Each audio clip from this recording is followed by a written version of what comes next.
प्रणाम मित्रों, नमस्कार। 1857 के गदर में एक नग्न सन्यासी था। क्योंकि उस समय देश की हालत बहुत ही ख़राब थी। चारों तरफ युद्ध और अंग्रेज़ों से सामना करना पड़ रहा था भारतीयों को। तो अलग अलग जगह कैंप में अंग्रेज़ जो सिपाही थे, अंग्रेज़ जो अफसर थे, वह जगह जगह निगरानी कर रहे थे। एक रात 12-1 बजे एक नग्न सन्यासी उनके कैंप से गुजरा और वह मौन व्रत धारण कर चुका था बरसों पहले। तो अंग्रेज़ जो सैनिक थे वह भारतीयों का जासूस समझकर उसे पकड़ लिए और उससे पूछताछ करने लगे। चूँकि वह मौन था इसलिए वह कुछ भी जवाब नहीं दे रहा था, जिसके कारण अंग्रेज़ों का संदेह उसके प्रति और बढ़ता जा रहा था। और अंततः उसके जवाब ना देने पर अंग्रेज़ी सैनिक खिन्न होकर एक भाला उसके पेट के आर पार कर दिए। वह सन्यासी का यह संकल्प था कि मरते समय ही वह 2 शब्द बोलेगा। तो मरते समय वह 2 शब्द बोला, तत्वमसि। यह संस्कृत शब्द है जिसका मतलब है तू ही है, तू ही है। ये छोटी सी घटना का, ये सच्ची घटना है। यदि हम इसे समझ लें तो हमारे जीवन में भी आंतरिक रूप से एक आमूल परिवर्तन घटित हो सकता है। एक दूसरी झेन कहानी। झेन मास्टर, झेन एक गुरु था जिसका बहुत बड़ा आश्रम था और उस आश्रम के बागान में बहुत बड़े बड़े पम्पकिन के सब्जी लगी हुई थी। पम्पकिन मतलब कद्दू है, जिसको कद्दू बोलते हैं। उसकी सब्जियां लगी थी, बड़े बड़े कद्दू पड़े थे और वो आपस में सब झगड़ा कर रहे थे, एक दूसरे से बहुत झगड़ा कर रहे थे, बहुत झगड़ा कर रहे थे। तो झेन जो सद्गुरु है वो वहीं से गुजरता हुआ उनको देखा और बोला कि क्यों कद्दूओं, क्यों झगड़ा कर रहे हो। यह प्रतीक कहानी है। कोई कद्दू जो है झगड़ा करते नहीं है, लेकिन एक प्रतीक कहानी है। तो क्यों कद्दूओं, क्यों झगड़ा कर रहे हो। तो कद्दूओं ने कहा कि ये इसने मुझे ऐसा कहा, इसने मुझे गाली दी, ये मुझे ऐसा बोल रहा है। ऐसा करके एक दूसरे पर दोषारोपण वह करने लगे।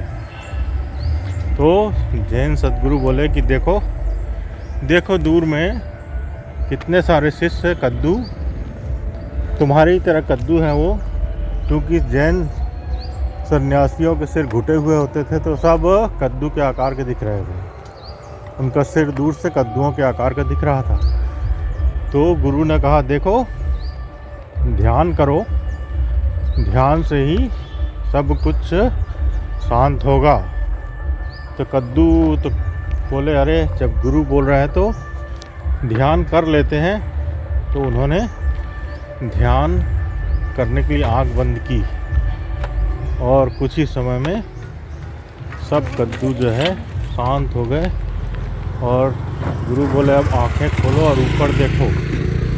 तो उन कद्दुओं ने आँखें खोली और ऊपर की तरफ देखा और उन्हें बड़ा आश्चर्य हुआ कि वह एक ही बेल से जुड़े हुए हैं और सब सोच रहे थे कि वे अलग अलग हैं। एक ही नाड़ थी, एक ही बेल था और सब जो है उससे जुड़े हुए हैं और सब जो है आपस में झगड़ रहे थे, जबकि वह एक ही थे।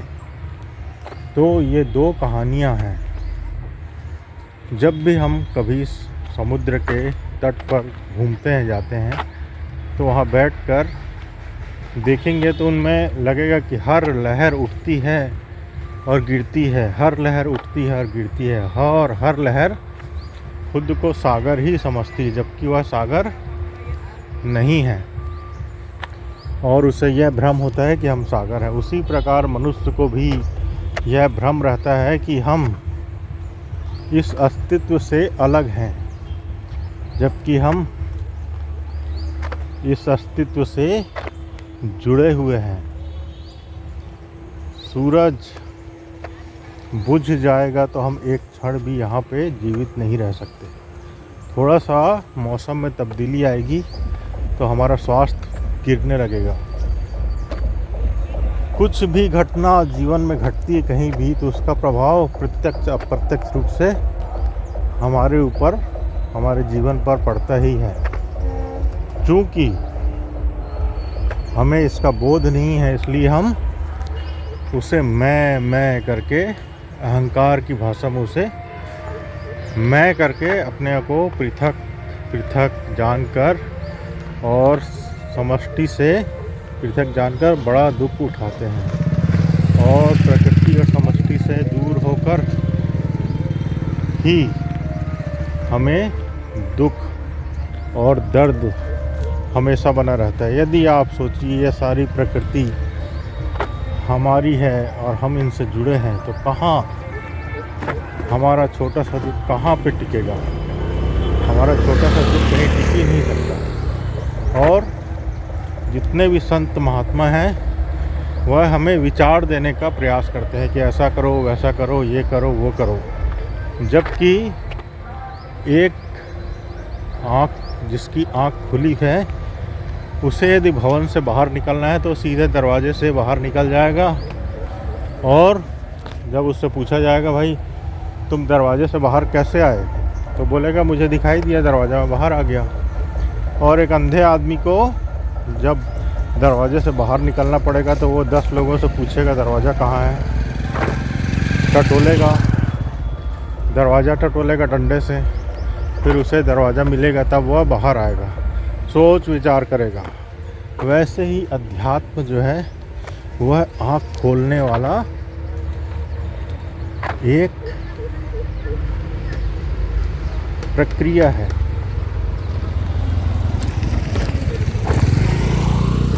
और उस अध्यात्म को जो समझ लिया, जो भी समझ लिया, उसे फिर किसी से पूछने जाना नहीं पड़ता कि मैं क्या करूं, क्या ना करूं, क्योंकि उसे स्वयं ही है, अंतरात्मा से यह उत्तर प्रश्न आने लगते हैं कि उसे क्या करना है, क्या नहीं करना है। और हमारी शक्ति एक ही है।